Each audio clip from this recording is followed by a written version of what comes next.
Tudo da Canção Nova em um só lugar. Canção Nova Play. Meus caros amigos e amigas, estamos começando o nosso programa Pergunte e Responderemos. Hoje, dia 4 de outubro, dia de São Francisco de Assis, pedindo a ele a sua intercessão. E convido vocês que estão aqui comigo no auditório a rezar, colocando nas mãos da Virgem Maria, pedindo a intercessão de São Francisco para este nosso programa. Em nome do Pai, e do Filho, e do Espírito Santo. Amém.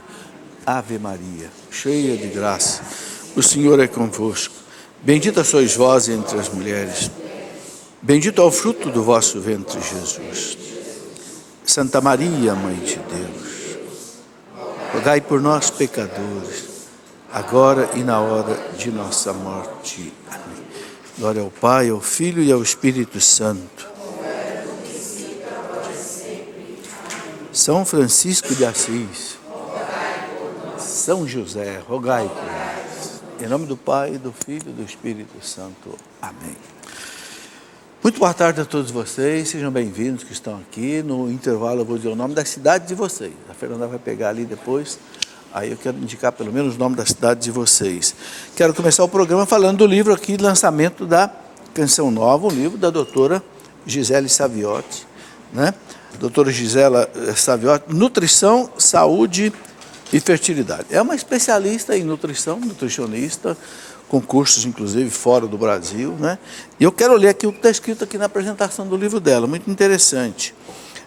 Trata de aspectos da saúde para todas as pessoas e aborda a restauração da fertilidade, homem ou mulher, através da alimentação. Neste livro você verá como o meio ambiente em que vivemos e as escolhas alimentares que compõem nosso estilo de vida podem mudar a correlação entre a qualidade da alimentação e a fertilidade humana. É um livro muito bonito, muito bem ilustrado, cheio de figuras, cheio de indicações práticas, né, sobre a nutrição, né? Então está aí mais um lançamento, aqui uma explicação sobre todos esses aspectos de alimentação, né? Livro da doutora Gisela Saviotti. Ok? Muito bem. E a Canção Nova também está fazendo uma promoção, que é Família Canção Nova. Ok? Essa promoção é o seguinte, se você for sorteado nela, você ganha uma viagem para vir da sua casa até a Canção Nova. Participar do Osana Brasil, que é o maior evento aqui da Canção Nova. Nem que você more lá no Amazonas, você vai ganhar, né, tudo para vir aqui a Canção Nova, a passagem aérea, vai ganhar também aí hospedagem, etc. Ok? Para você se informar, entre no site familiacançãonova.com. Tudo junto, familiacançãonova.com. Aí você vai saber como é que você pode participar desta promoção. Ok? Muito bem. Vamos aqui às perguntas que já chegaram. No primeiro bloco, eu respondo as perguntas que chegaram por telefone, ou por carta, ou por Facebook. Você pode mandar sua pergunta pelo telefone também, 1231-86-2600. Pode usar o e-mail do programa, pergunte e responderemos, @cançãonova.com, e pode usar o Facebook. O Facebook tem sido muito usado, né? facebook.com/pergunte e responderemos, CN no final, CN de Canção Nova, ok? Aí chega a sua pergunta aqui. Sua pergunta vai entrar na fila, tem muitas perguntas, mas uma hora ela chega aqui. Eu quero lembrar uma coisa, esse programa tem o objetivo de responder as perguntas de maneira rápida, porque são muitas perguntas. Só que tem muitas perguntas que não têm resposta dada pela igreja. Perguntas ligadas à medicina, Então, eu dou aqui uma opinião minha. Quando é uma pergunta de doutrina, que eu tenho resposta aqui na Bíblia, no Catecismo da Igreja, né, no Código de Direito Canônico, aí respondo de acordo. Mas tem perguntas que não é da área da igreja. Então, a gente procura dar uma orientação, mas aí, veja bem, cada um segue se quiser, ok? Bom, tem aqui a pergunta do Marcos Medrado, que é de Alagoas. Ele pergunta o seguinte: de acordo com o que São Paulo afirma nos Atos dos Apóstolos e também no livro, na carta aos Filipenses, haverá o arrebatamento, como afirma a doutrina protestante poderia explicar? Ô Marcos, a igreja não interpreta o arrebatamento como a igreja protestante interpreta, que haverá cortejo pelos ares. Não. A igreja vê ali uma figura de linguagem que São Paulo usou, né? Tanto os Atos dos Apóstolos, mas a igreja não acredita nesse tipo de arrebatamento. Quando Cristo voltar, na parousia, né? Na segunda vinda, haverá a ressurreição dos mortos, né? E aí haverá a separação dos bons e dos maus, novos céus e nova terra. Mas o catecismo da igreja, né, e nem os documentos da igreja, nenhum deles fala em arrebatamento como no sentido de haver cortejo pelos ares, não. A igreja vê ali um sentido mais assim simbólico. Uma pessoa que pediu para não ser identificada, tudo bem, nós respeitamos. Se você quiser que a gente não diga seu nome, você avise, nós não dizemos. Gostaria de saber se poderia ir a um culto evangélico, convencido da minha fé católica, só para que meu amigo evangélico possa frequentar a igreja católica. Foi uma negociação que ele propôs. Existe algum problema? Olha, eu acho que existe problema. Sabe, você é católico, você tem assim, confiança na fé católica, mas você vai para um culto evangélico. Lá você vai escutar uma pregação que é diferente da nossa, que vai negar a Eucaristia, vai negar a devoção aos santos, a devoção à Virgem Maria, vai negar a confissão, vai negar a autoridade do Papa, vai negar a autoridade da igreja. E aí pode te influenciar. Se você tem uma fé católica profunda, um conhecimento profundo da doutrina católica, eu acho que não tem perigo, mas tome cuidado. Ok? Porque a doutrina não é a mesma. Esse é que é o risco. Né? A igreja, em princípio, é assim: católico vai para a igreja católica, protestante vai para a igreja protestante. Clélia Márcia, do Distrito Federal. Preciso entender os versículos de Timóteo 3, de 1 até 13, a respeito de que o bispo tem que casar. Fiquei confusa, me explique, por favor. Não é isso, Clélia, o bispo não tem que casar. Acontece que até o século III, mais ou menos até o ano 300, os bispos casavam, os padres casavam, e até os papas casavam. Por quê? Porque o casamento o celibato não é uma exigência doutrinal, é uma exigência pastoral. E essa exigência pastoral começou a ser vivida pela igreja no ano 300, quando houve na Espanha um concílio de Elvira, onde na região da Espanha a igreja ali adotou o celibato. É verdade que já alguns monges que foram para o deserto do Egito, das Arábias, por volta aí do ano 200, 300, e já eram celibatários. Mas a maioria deles não era nem padre nem bispo, eram celibatários leigos. A partir de 300, começou a entrar na igreja o celibato. A igreja começou a entender o seguinte: Pedro era casado, houve papas casados, mas a igreja começou a entender que Jesus era solteiro, Jesus era celibatário. Então, como o sacerdote, o bispo, ele é outro Cristo, como diz os santos padres, alter Cristo. Então, a igreja começou a entender, inspirada pelo Espírito Santo, que o clero devia ser celibatário. Ok? Mas, até a carta de São Paulo a Timóteo é do primeiro século, era por volta do ano 56. Naquele tempo se casavam. Então, São Paulo está dizendo que o bispo seja casado uma única vez. Por quê? Porque podia o bispo casar uma vez, a esposa morrer, casar de novo.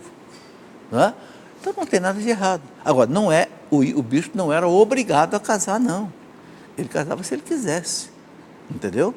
É essa a explicação da igreja para essas citações de São Paulo a Timóteo e a Tito. Porque Timóteo e Tito foram os dois bispos que São Paulo sagrou, por isso escreveu essas cartas pastorais a eles. São duas cartas diferentes. São Paulo sagrou Timóteo bispo e colocou na cidade de Éfeso. Sagrou Tito bispo e colocou lá na ilha do Mediterrâneo, na ilha de Chipre, né? Para serem bispos ali. Muito bem, outra pessoa que pergunta e pede para não citar o seu nome. Vamos lá, gostaria de saber o que a igreja diz sobre quem tem tatuagens. E se tem algum preconceito, porque mesmo a pessoa estando totalmente entregue na missão, ainda gosta e faz tatuagem. Bem, o que a igreja diz sobre tatuagem?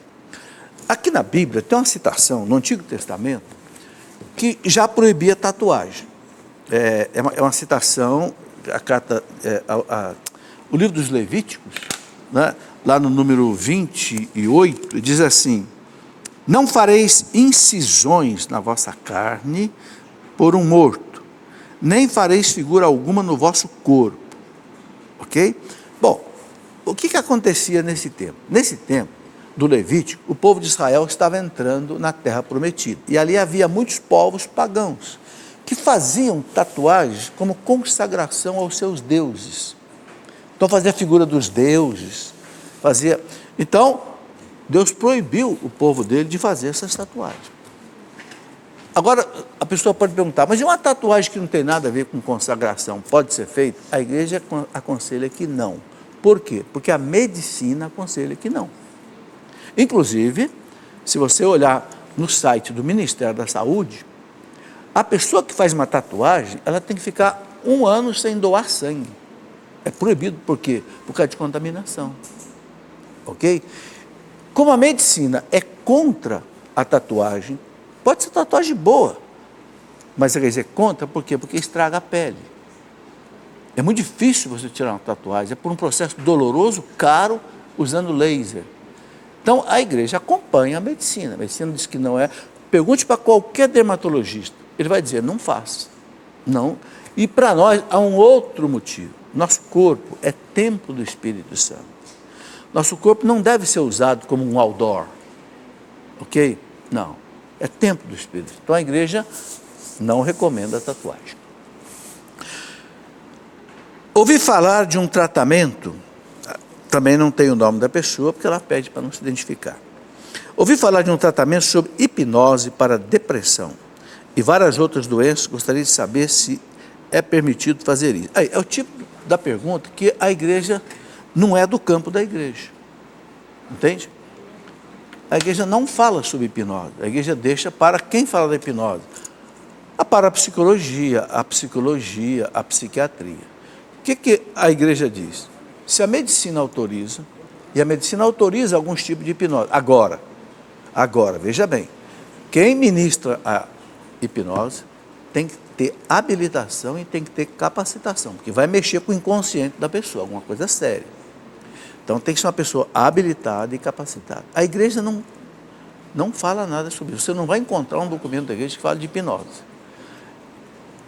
A medicina diz, pode ser feita? Pode, de maneira muito bem feita, ok? É o que eu sei que eu posso dizer aqui. É que eu digo, não está no campo da igreja. Então eu deixo bem claro. Outra pergunta é, ex-homossexuais podem ser padres? Bom, eu não sei o que a pessoa está querendo dizer aqui com ex-homossexuais, porque o que a igreja diz é o seguinte, a pessoa que tem uma tendência homossexual pode ser padre? Pode, desde que ele cumpra 3 exigências que tem um documento da Sagrada Congregação da Fé do Vaticano, que foi aprovado pelo Papa Bento XVI. Quais são as 3 exigências? Primeiro, ele tem a tendência homossexual, mas ele não vive a prática homossexual. Vamos supor, um homem que tem atração por outro homem. Ele tem a tendência, mas ele não realiza a prática. Ele não vai arranjar um namorado, nem ele vai ter relação com ninguém. Ele vive a castidade. Então, a primeira exigência, ele viver a castidade. Tem a tendência, mas ele vive a castidade. Segundo, durante 3 anos, ele tem que ser observado no seminário se realmente ele vive isso. E a terceira condição, ele não aprove a prática homossexual. Porque você sabe que, às vezes, você encontra até padre que diz assim, não tem nada demais, tudo é amor. Opa! Aí ele diz, não.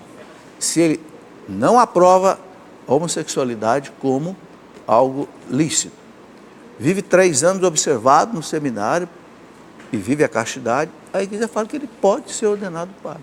O catecismo da igreja, no parágrafo 2357, diz que a pessoa pode chegar à perfeição cristã, se ela tiver a tendência homossexual, desde que ela não viva a tendência, viva uma vida de oração, busca dos sacramentos, entende? E viva na castidade.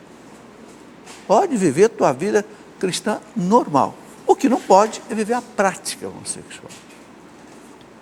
Parágrafo 2357 do Catecismo da Igreja. Queria saber sobre a opinião da igreja com relação à parapsicologia. A igreja condena? Não, a igreja não condena a parapsicologia. A parapsicologia é uma ciência. Okay? Agora, o que a igreja não concorda? É que a parapsicologia queira falar de teologia. Aí, por exemplo, o nosso padre Quevedo entra na teologia. Não, o demônio não existe, o demônio não age. Opa! Aí ele está ferindo a Bíblia, está ferindo o magistério da igreja, está ferindo a tradição da igreja. Ok? Ele tem uma opção de coisas certas de parapsicologia, um doutor, mas o perigo é a parapsicologia entrar no campo da teologia, que não é o campo da... Porque parapsicologia é ciência, teologia é revelação, é diferente. A ciência procura a verdade, a revelação recebe a verdade. É dogma de fé que o demônio existe, que o demônio age. Jesus veio para destruir as obras do demônio, diz lá São João na primeira carta dele. Como é que ele vai dizer que o demônio não age? Aí a parapsicologia está trombando com a teologia, aí está errado. Mas nem por isso a parapsicologia deve ser rejeitada, ela tem coisas boas, não tenha dúvida, é uma ciência. Eu escrevi um livro, Falsas Doutrinas. Nesse livro tem um capítulo sobre a questão da parapsicologia. Como tem aí mais de 100 assuntos relacionados a outras religiões, seitas, por que não se compactua com a fé católica? Por que você não pode ser católico e espírita? Por que você não pode ser católico e budista? Por que você não pode ser católico e seixinoye? Onde é que está, né, o ponto de confronto? Para entender isso, não é para fazer assim... nenhuma guerra santa nem nada, é para esclarecer apenas, né, uma coisa e outra. Bom, quem fez essa pergunta aqui da parapsicologia é a Vanessa de Ibiracatu, em Minas Gerais. Ok. Ela pergunta ainda o seguinte: tenho uma dúvida sobre a 7ª obra corporal de misericórdia, enterrar os mortos. Gostaria de saber se tem forma específica de enterrar, o que a igreja fala sobre o assunto. Bem, o que a igreja fala sobre o assunto, Vanessa, é que a igreja aceita, por exemplo, a incineração, não é, de um cadáver, desde que não seja para contestar a crença na ressurreição. Se a pessoa acredita na ressurreição. Agora, a igreja prefere o sepultamento. Sepultamento normal, como nós todos estamos acostumados, no túmulo, né? No caixão, no túmulo. É isso que a igreja recomenda. Né? Inclusive, a igreja recomenda, sabe, se é possível, levar o diácono ou o padre para benzer o túmulo. Sim, o cemitério é chamado de Campo Santo. Vai receber o corpo da pessoa que foi templo do Espírito Santo, ok? Esse corpo vai ressuscitar um dia, mesmo que ele vá dissolver na terra, mas Deus vai ressuscitar, não sabemos como. E agora, outra coisa importante, no caso da incineração, quando a família leva para incinerar, a família recebe depois as cinzas da pessoa. Essas cinzas, o documento da igreja diz o quê? Não pode ser jogado na água, nem jogado na terra, não, tem que ser sepultado, como se fosse o corpo da pessoa. Ou leva lá para o cemitério, coloca no jazigo da família, no túmulo da família, ou sepulta, entendeu? Mas não pode pegar as cinzas, porque são os restos mortais da pessoa. É cinza, mas é dela. Então a igreja recomenda que não se jogue na água, nem na terra, nem em vaso, sepulta, ok? Ali é a recomendação da igreja. Regina Toledo, eu posso ler a palavra de Deus em um celular? Pode, Regina. O que não pode é na liturgia usar o celular. Isso tem norma do Vaticano. Na liturgia tem que se usar o lecionário, ok? O livro que tem as leituras da igreja, ok? Então não deve se usar o celular, pelo menos é... Isso por quê também? Porque o lecionário tem a leitura que a igreja coloca como oficial. Você sabe que tem várias traduções da Bíblia. Então, as leituras da Bíblia no Brasil são tiradas da Bíblia da CNBB. E nem todo texto bíblico do celular é da CNBB. Então a igreja quer que se leia para todo mundo ter a mesma leitura. Muito bem. Outra pessoa que pergunta aqui, quero saber se nós católicos podemos nos ajoelhar diante da imagem de Nossa Senhora e de santos. Claro que nós podemos ajoelhar diante da imagem de Nossa Senhora e de santos. E ajoelhar não quer dizer adorar. Adoração é algo assim de foro íntimo. Adorar é você ter aquela pessoa que você está adorando como Deus. Ok? Então você se rende absolutamente. Presta um culto de latria, que não é o culto prestado aos santos, que é um culto de dulia, é diferente. Dulia é um culto de veneração. Por que você ajoelha diante de uma imagem de Nossa Senhora? Para rezar junto com ela, pedir a intercessão dela, não para adorá-la. Mesma coisa com os santos. Bem, quem quiser aprofundar nisso, eu vou colocar duas referências aqui. Uma é essa aqui. A intercessão dos santos, intercessão e o culto dos santos. Também aqui eu coloco a importância das imagens e das relíquias, muito importante. Quantas pessoas são curadas com o toque de uma relíquia? Sim, muito importante. E depois eu escrevi um livrinho mais assim, sintético, porque os católicos veneram imagem. Aqui tem a explicação da igreja assim, mais resumida. Ali, essa aqui é mais ampla. Aqui eu coloco também outras coisas a mais. Então, com isso aqui a gente pode aprofundar aí nesse estudo. Quem deseja, né? Fui casada há 20 anos, meu marido me deixou por outra mulher casada. Também sou temente a Deus. Como fica a minha situação diante de Deus? Bom, ela colocou o nome aqui, Helena. Helena, se você foi abandonada pelo teu marido, sem culpa nenhuma, a tua situação diante de Deus não muda nada. Você pode continuar a tua vida na igreja, comungando, né? Você não pode o quê? Partir para um segundo casamento, sem que o primeiro seja declarado nulo pela igreja. Aqui eu quero explicar uma coisa muito importante que a igreja explica. A separação física não quebra o vínculo matrimonial. A única coisa que quebra o vínculo matrimonial é a morte. Quando um dos dois morre, abre a corrente. Entendeu? Aí a pessoa que ficou viva volta, o viúvo ou a viúva volta a ser solteiro. Aí pode casar de novo na igreja. Então, a separação física de alguém que tem um casamento válido, ele continua casado, embora esteja separado. É separação de corpos. Ok? Então, por isso que a igreja fala, não pode casar com outra pessoa, a menos que houve um processo e houve a declaração de nulidade. Aí, se houver a declaração de nulidade, aí pronto, a pessoa pode casar. Gostaria de saber o que a igreja fala a respeito da teologia da libertação. Devemos segui-la? Bom, o que é a teologia da libertação? É uma teologia que nasceu por volta de 1960, voltada muito para o social, para o político, para o econômico, e acabou esvaziando o espiritual. E por que os papas condenaram a teologia da libertação de linha marxista? João Paulo II dizia que tinha uma teologia da libertação boa, é uma teologia da libertação espiritual, libertação do pecado, do demônio, essa é boa. Mas a teologia da libertação marxista, que é para libertar o povo dos problemas sociais, políticos, econômicos, com luta de classe, jogando patrão contra empregado, pobre contra... Isso não, isso é marxismo. O Papa Bento XVI condenou, João Paulo II, entendeu?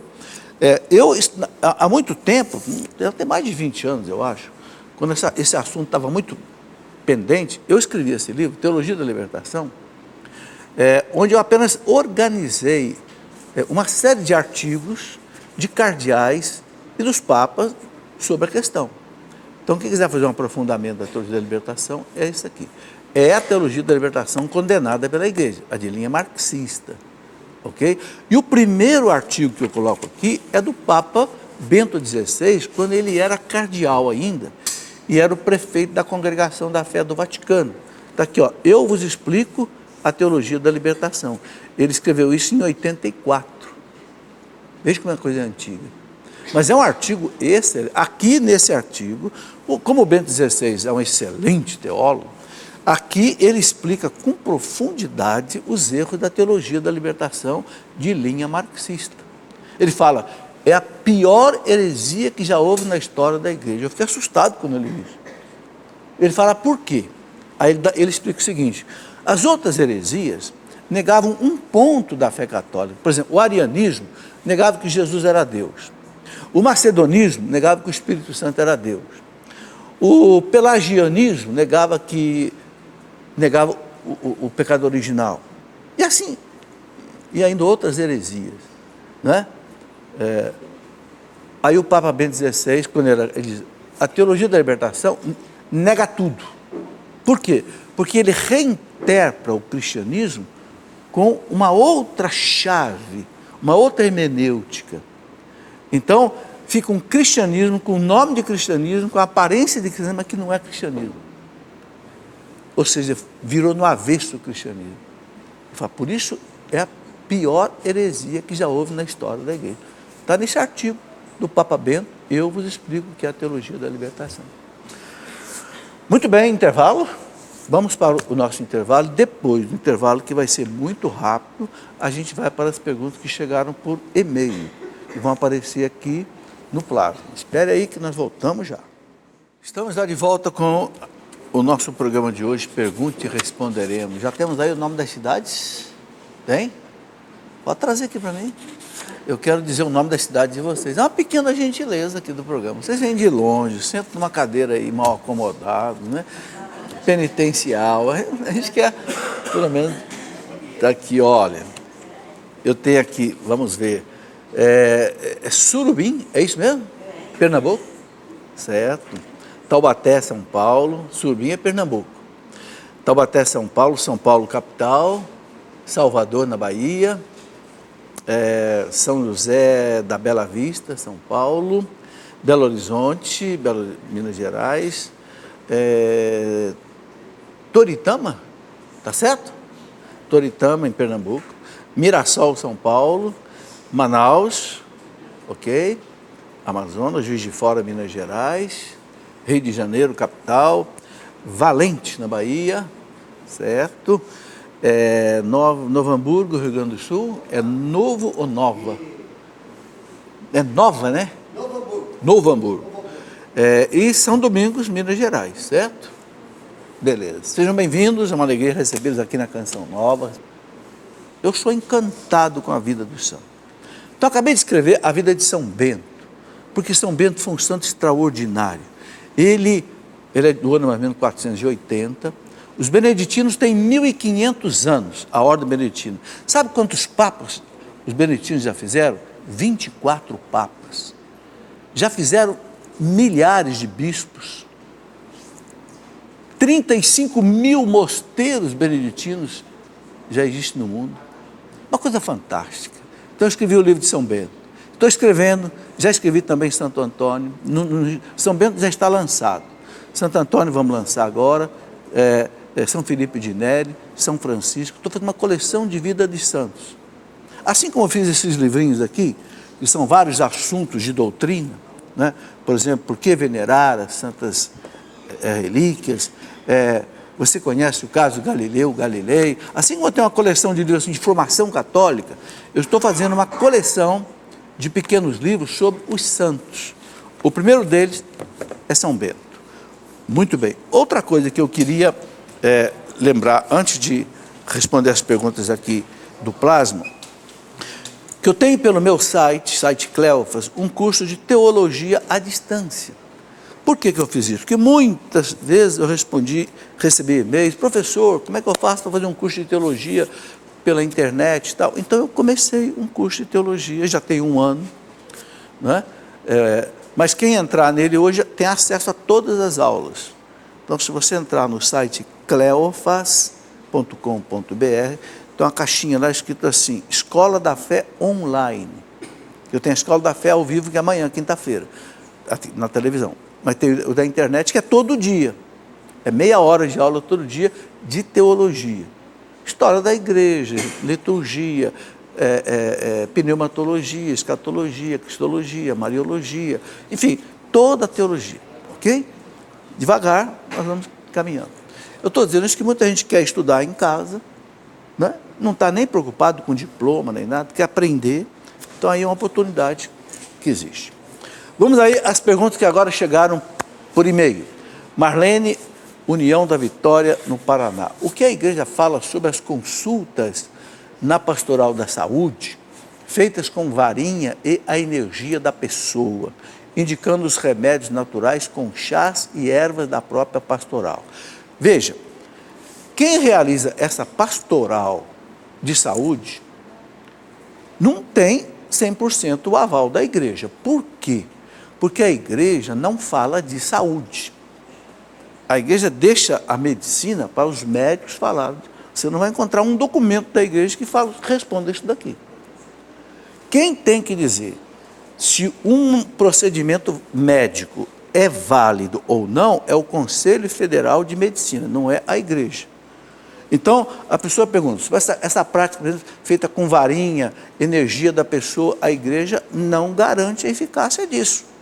Por quê? Porque não é o métier da igreja, não é como o povo diz, a praia da igreja. A igreja fala de doutrina, de fé e de moral. Então é o seguinte, é a medicina que tem que falar. Consulte os médicos. Agora, eu sei que o Conselho Federal de Medicina não aprovou isso daqui, até hoje.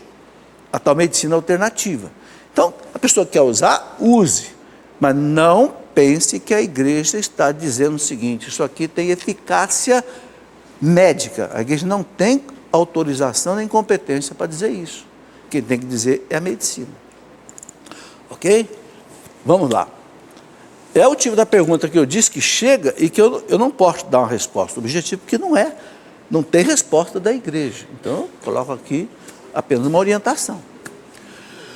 Meu namorado, quando está junto comigo, olha outras mulheres. O que a igreja pensa sobre isso? Então, a igreja não pensa nada. A igreja pensa que você tem que dar uma bronca nele. Puxa a orelha dele, cara. Passa para frente. O que a ciência e a igreja concluíram sobre as passagens bíblicas, Josué 10, 12, 2 Reis 29, onde relata que o sol parou. Bom, gente, a igreja não dá uma interpretação ao pé da letra. Aquele combate que o Josué estava travando, né? E ele precisava vencer a batalha, mas não podia escurecer, porque se escurecesse, ele não ia conseguir, né, vencer aquela batalha. Então, o sol parou durante um dia e não escureceu. É o que está relatado ali. Como é que a igreja interpreta? Bem, Deus é Deus. Deus é Deus. É Deus quem fez o sol, quem fez o movimento do sol. Deus pode ter feito o sol parar? Pode. Agora, a teologia moderna, mais atualizada, com a ajuda da ciência, a teologia procura explicar esses milagres, não descarta o milagre, mas também olhando para o lado natural da questão. O que pode acontecer? Pode acontecer o seguinte, já vê um prolongamento do dia meio que naturalmente. Por exemplo, eu já estive uma vez na Dinamarca, em Copenhague, onde escureceu 15 para meia-noite. Daí chama o sol da meia-noite. Ora, é um fenômeno natural. Então, como é que a igreja procura explicar esses fenômenos? Com aquelas 10 pragas do Egito. É um fenômeno natural que existia, só que onde é que entra o milagre? Naquela hora, Deus agiu. Entendeu? E fez o efeito natural que acontecia de vez em quando, acontecer naquele momento, para que acontecesse aquele efeito No caso do Josué, vencer a batalha. Então, seguinte, houve milagre? Houve milagre. Só que a gente não precisa, a igreja não obriga a gente a entender o milagre ao pé da letra. Por exemplo, travessia do Mar Vermelho, houve milagre? Houve. Mas o que acontecia? Hoje a ciência já provou. Naquele lugar ali, havia uma maré que baixava e quase que secava naquela passagem do chifre da África, né? Onde tem o Mar Vermelho, faz um chifre assim. Eles atravessaram aqui, ali o mar abria de vez em quando. Quando o exército, quando o Moisés foi passar, o mar abriu. Quando o faraó foi passar, Moisés bateu com a vara dele na água e o mar fechou. Quer dizer, houve um milagre. Só que é um fenômeno que já acontecia, que Deus intensificou naquele momento. Então o milagre está nessa intensificação naquele momento. Dom Estevão Bittencourt, que é um excelente teólogo, colocava esse tipo de explicação. Mateus de São Paulo, capital. A função do sexo para o cristão é a procriação. Não é só a procriação. E a vida sexual do casal depois do matrimônio. Só poderão realizar o ato sexual se for para gerar filho. Podem fazer sexo sem intenção de procriar. E se puder, não é permitido o uso de camisinha. Bom, vamos explicar de modo geral. O que a igreja fala sobre sexo? Quero aproveitar para mostrar esse livro, porque é um assunto demorado que não dá tempo de eu responder aqui rápido. Vida sexual no casamento. Aqui eu explico isso com muito mais detalhe, inclusive respondendo perguntas e etc. Bom, o que a igreja fala sobre o sexo? Sexo é uma coisa maravilhosa que Deus fez, com duas finalidades, unitiva e procriativa. Unitiva é a união do casal. O casamento se consuma no ato sexual, porque é o ato que gera a vida do filho, é a procriação. Então o sexo ele tem essas duas finalidades. Agora, se o casal não pode procriar, por questão de infertilidade, ou porque, não sei, a mulher já passou da menopausa, não é mais fértil, o casal pode continuar tendo vida sexual? Pode, porque tem um aspecto unitivo do casal, entendeu? Agora, com relação à camisinha, aí a igreja não quer que use. Por quê? Porque a igreja fala que a camisinha é um meio artificial de impedir a concepção. Aí o catecismo da igreja fala que não deve usar. Ok? É isso aí. Vamos lá? Gostaria de uma ajuda. Pois não. Tenho 28 anos e trato TOC. TOC é transtorno de obsessão compulsiva, não é isso? Certo? Tenho medo e sofrido com pensamentos blasfemos. Aí, para compensá-los, acaba por fazer promessas, não consigo cumpri-las. Assim sofro por medo de achar que Deus me castigará. Gostaria de uma ajuda. Fica tranquilo. Olha, se você está tratando com esse fenômeno TOC, transtorno, obsessão compulsiva, fica tranquilo com relação à religião. Não precisa ficar fazendo promessa, não. Cuida da tua saúde com o psiquiatra que está tratando de você. Com remédio, direitinho. Se tiver mau pensamento, sabe, blasfêmia, sabe, se abandone nas mãos de Deus. Não fique preocupado, sabe? Se entrega nas mãos de Deus, reze um pouco se você puder, né? E procure se abandonar em Deus. Não leve essas coisas como um pecado grave, porque você está com a tua mente em tratamento. Deus leva em consideração isso, entendeu? Fique tranquilo. Converse essas coisas com o seu médico. Peça ao médico o que você deve fazer nesse momento. Ok? Se há alguma atividade que você possa fazer, às vezes exercício físico, às vezes uma caminhada, às vezes a leitura de um tipo de livro.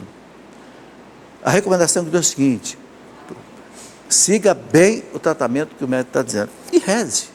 Viva a tua vida espiritual, oração, sacramentos. Peça a Deus a sua cura.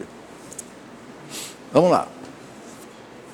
Odilon Novaes Filho, Vila Velha, no Espírito Santo. Em 2 Coríntios 12, 2:7.10, São Paulo diz que conhece um homem de Cristo que foi arrebatado ao terceiro céu. Esse homem ao qual se refere não seria ele mesmo? Como interpretar essa passagem da leitura? É isso mesmo, é São Paulo mesmo. Ele diz que ele foi arrebatado ao terceiro céu, né? E aí, inclusive, ele diz uma coisa muito interessante.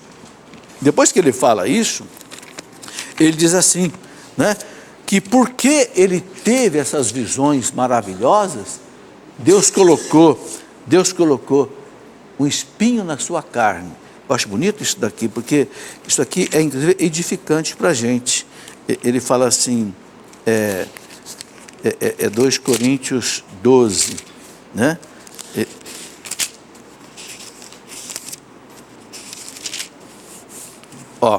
Demais, 2 Coríntios 12, 7, demais, para que a grandeza das revelações não me levasse ao orgulho. Por que orgulho? Porque ele teve no céu, em visão, em êxtase.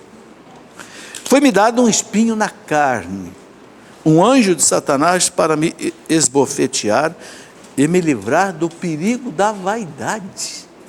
Olha o que São Paulo diz, porque ele teve essa visão do terceiro céu, teve nesse êxtase.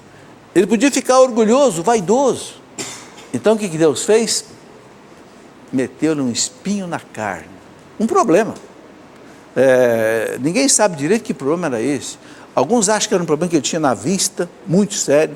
Outros acham que era uma malária que ele pegou nas muitas viagens. Então ele tinha febres muito grandes às vezes. São Paulo diz, não sei. Foi-me dado esse espinho. Pedi 3 vezes ao Senhor para que retirasse de mim. O Senhor disse, não, basta-te a minha graça. Olha, gente, que lição maravilhosa a gente aprende com isso.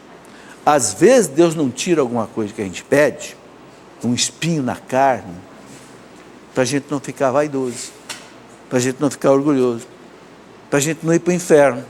Então Deus disse, não, vou deixar. Entenderam? Se deixou para São Paulo,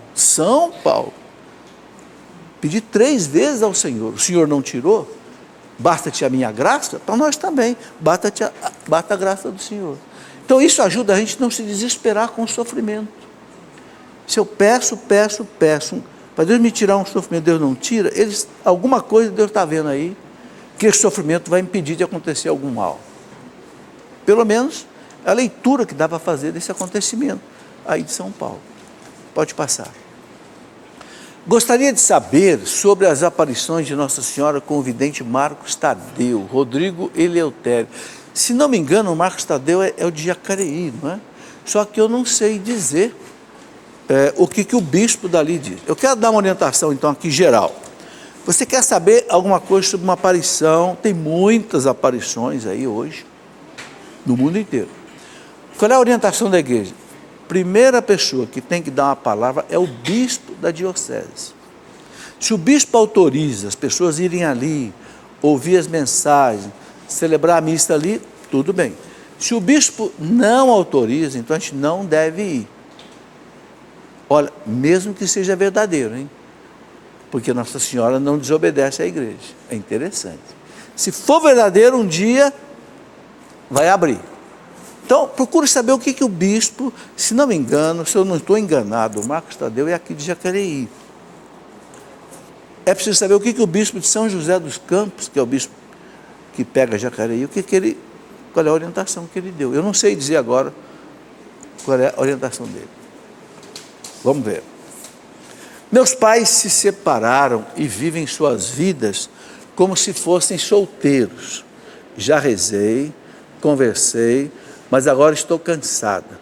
O que devo fazer? Continuar lutando para a reconciliação dos meus pais ou deixar que eles vivam como estão? Não, você deve continuar lutando.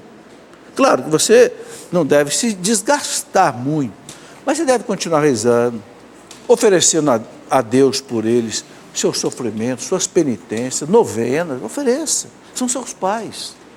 Né? Agora, não se exaspere, faça o que for possível. Se é possível você conversar com um, conversar com o outro, tentar a reconciliação, tente, mas não chegue à exaustão, a ponto de fazer mal para você. Trate a coisa com equilíbrio, entende? Vinícius Melo, quais são os requisitos para se tornar um diácono permanente? Sou casado e acho lindo, e do fundo do meu coração queria me tornar um diácono. Vinícius, beleza. Primeira coisa, tem que ter mais de 35 anos. Só pode ser ordenado diácono mais de 35 anos. Segundo, se é casado, a esposa tem que concordar. Ok? Terceiro, o bispo vai exigir que você tenha uma formação teológica. Então, tem, por exemplo, bispo que exige que o diácono faça teologia. Por quê? Porque o diácono pode pregar na missa, na homilia.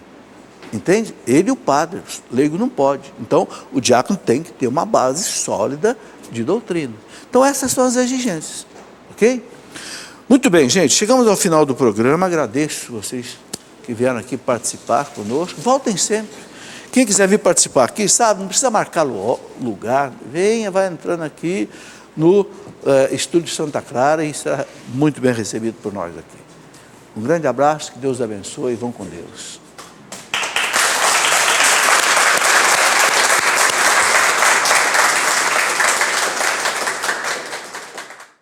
Tudo da Canção Nova em um só lugar.